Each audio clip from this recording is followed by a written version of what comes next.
Magandang araw mga kababayan. Narito ang pinakabagong weather update natin ngayong araw, December 18, 2024, Wednesday. Alamin natin ang detalye sa bagyong binabantayan natin na si Kerubin. Meron bang pagbabago sa track nito? Para naman lagi kang updated sa lagay ng panahon, i-click mo lang ang subscribe button. Si Tropical Depression Kerubin ay patuloy na nananatili sa silangan ng Mindanao at pinapalakas ang mga pag-ulan sa iba't ibang rehiyon. Ito ay huling nakita sa layong 215 kilometers sa silangan, timog silangan ng Davao City na may taglay na lakas ng hangin na umaabot sa 45 kilometers per hour malapit sa gitna at pagbugso na umaabot sa 55 kilometers per hour. Ang malalakas na hangin ay umaabot hanggang 180 kilometers mula sa sentro ng bagyo. Kumikilos ito pahilaga, hilagang silangan ng mabagal. So medyo pataas yung direksyon niya, pero dahil lumalakas din yung amihan, inaasahan na hihina ito sa loob ng 24 oras at papasok sa kategory ng remnant low pressure. Habang tatawid sa Mindanao at Sulusi, patungo sa Palawan sa mga susunod na araw.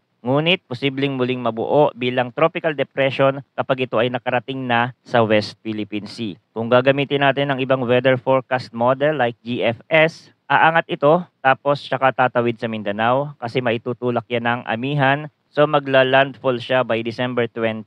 Tatawidin niya yung Mindanao, magko-curve papunta sa Palawan at nasa West Philippine Sea na ito by December 23. At ngayon nga nakataas na ang signal number 1 sa Davao Oriental. Kaya asahan sa lugar na ito ang mga pag-ulan na may kasamang malalakas na hangin dulot ng Tropical Depression Kerubin. Possible ang flash floods o landslides, dulot ng katamtaman hanggang sa matitinding pag-ulan, may kaunting banta rin sa buhay at ari-arian mula sa malalakas na hangin. Sa Eastern Visayas, Caraga, natitirang bahagi ng Davao Region, magiging maulap din ang kalangitan na may kalat-kalat na pag-ulan at thunderstorm dulot ng Tropical Depression Kerubin. Sa Bicol Region at Quezon, maulap ang kalangitan na may kalat-kalat na pag-ulan at thunderstorm dulot naman yan ng shear line. Sa Cagayan Valley, Cordillera Administrative Region at Aurora, sa mga rehiyong ito, maulap ang kalangitan na may mga pag-ulan dulot ng northeast monsoon o amihan. Sa Metro Manila at iba pang bahagi ng Luzon, asahan ang bahagyang maulap hanggang maulap na kalangitan na may mahihinang pag-ulan dulot ng amihan. Walang inaasahang malaking epekto mula rito. At ayon sa latest heavy rainfall outlook ng Pag-asa na dala ni Kerubin at ng shearline, ngayong araw makakaranas ng heavy to intense rain ang Northern Samar, Eastern Samar, Dinagat Island, Surigao del Norte, and Surigao del Sur. Moderate to heavy naman ang mararanasan sa Bicol Region, Quezon, Samar, Biliran, Leyte, Southern Leyte, Cebu,